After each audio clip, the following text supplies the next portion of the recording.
ఎలక్షన్లు అయిపోయినాక చేయి గుర్తు సర్కారు మస్తు జోరు చూపిస్తున్నది. ఎట్లయినా సరే అనుకున్న టైంకి అనుకున్నట్టుగా 2 లక్షల రుణమాఫీ చేస్తా అని అంటున్నారు హస్తం పార్టీ లీడర్లు. ఈ ముచ్చటతోని రాష్ట్రంలో ఉన్న ప్రజలందరూ మస్తుగా సంబరపడుతున్నారు. రుణమాఫీ గురించిన ముచ్చట్లన్నీ మీకోసం తెచ్చిన చూడుండ్రి. తెలంగాణ ముఖ్యమంత్రి రేవంత్ సారు రుణమాఫీ మీద మస్తు కసరత్తులు చేస్తున్నాడు. వల్ల దానికోసమనే సారు అందరూ అధికారులతో కలిసి మీటింగ్ పెట్టి అధికారులతో మాట్లాడుతున్నాడంట.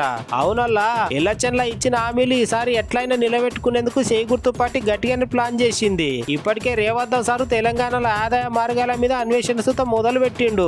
ఖచ్చితంగా ఆగస్టు 15 తారీఖు లోపు తెలంగాణ రాష్ట్ర వ్యాప్తంగా ఉన్న 2 లక్షల రుణమాఫీ చేసి తీర్తామని తెలంగాణ ముఖ్యమంత్రి రేవంత్ సారు మాట్లాడిండు. అయితే రుణమాఫీ చేయడానికి కావాల్సిన నిధుల మీద సర్కారు భూములను బ్యాంకుల దగ్గర కుదువబెట్టి లోన్లు తీసుకోవాలని ఆలోచన చేస్తున్నదంట.